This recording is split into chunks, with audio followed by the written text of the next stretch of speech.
মানুষ show off করতে চায়, দেখাতে চায়, বডি দেখায়, জিম করে আসলাম, এইটা দেখায়, ওইটা দেখায়, নিজের ফ্যামিলিকে দেখায় আমি খুব সুখে আছি, আমি খুব ভালো আছি। এই যে শো অফ করতে করতে দেখা যায় ওইগুলো আস্তে আস্তে চলে গেছে জীবন থেকে। এগুলো কিন্তু কোনো সাইন্টিফিক কারণে হয় না, সেহের আইন হাসাদের কারণে হয়, সেহের আইন হাসাদের কারণে হয়। তো আগে আমরা সূরাটাকে শিখি, তারপরে আমি এই বিষয়গুলোর সলিউশনগুলো বলবো ইনশাল্লাহ শেষে। এখন এবার নবী সাল্লাল্লাহু আলাইহি ওয়াসাল্লাম তাকেও ক্ষমা করে দিলেন এবং তখন সাহাবীদেরকে তিনি বললেন যে আজকে রাতে আমার উপরে এমন 2টা সূরা নাজিল হয়েছে, এই সূরা 2টা তাওরাত জাবুর ইনজিল কোথাও নাই, এরকম সূরা বিশাল নাই। তারপরে আরেকজন সাহাবী বলেছেন ঝড় হচ্ছিল, একদিন ঝড়ের মধ্যে আমরা নবী সাল্লাল্লাহু আলাইহি ওয়াসাল্লামকে হারাই ফেললাম, তিনি কোথায়? তো তারা একটু শঙ্কিত বোধ করলেন আমাদের নবীজি কোথায় চলে গেলেন।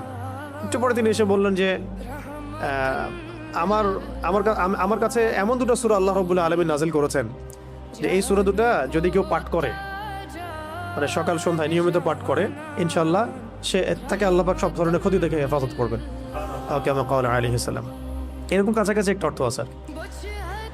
আর নবী সাল্লাল্লাহু আলাইহি ওয়াসাল্লাম নিজের আমল ছিল এরকম যে তিনি এই সূরা 2টার সাথে সূরা ইখলাসকে অ্যাড করে, এই সূরা 2টার সাথে সূরা ইখলাসকে অ্যাড করে, সূরা ইখলাস নিয়ে আমরা আলাদা দার্স করবো ইনশাআল্লাহ। ওইটা আলাদা প্রসঙ্গ, তো এটা আলাদা প্রসঙ্গ, এই জন্য আমি আজকে নিয়ে আসিনি সূরা ইখলাসকে। তো সূরা ফালাক, নাস এবং ইখলাস এই 3টাকে একসাথে তিনি রাতের বেলা পড়তেন ঘুমানোর সময়। প্রথমে পড়তেন সূরা ইখলাস একবার, আবার বিসমিল্লাহ সহ সূরা ফালাক একবার, আবার বিসমিল্লাহ সহ সূরা নাস একবার।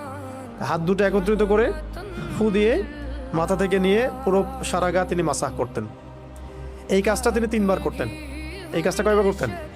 3বার করতেন। এছাড়াও তিনি পড়তেন সূরা আয়াতুল কুরসি পড়তেন, ওই তাসবিহে ফাতিমি তাসবিহ আমরা যেটা বলি, 33 বার সুবহানাল্লাহ, 33 বার আলহামদুলিল্লাহ, 34 বার আল্লাহু আকবার। সূরা মুলক পড়ার কথা এসেছে, এবং সূরা বাকারার শেষের আয়াতগুলো, সূরা আল ইমরানের শেষের আয়াতগুলো, এগুলো রাতের বেলার আমল। তো এগুলো নবী সাল্লাল্লাহু আলাইহি ওয়াসাল্লামের নিয়মিত আমল ছিল।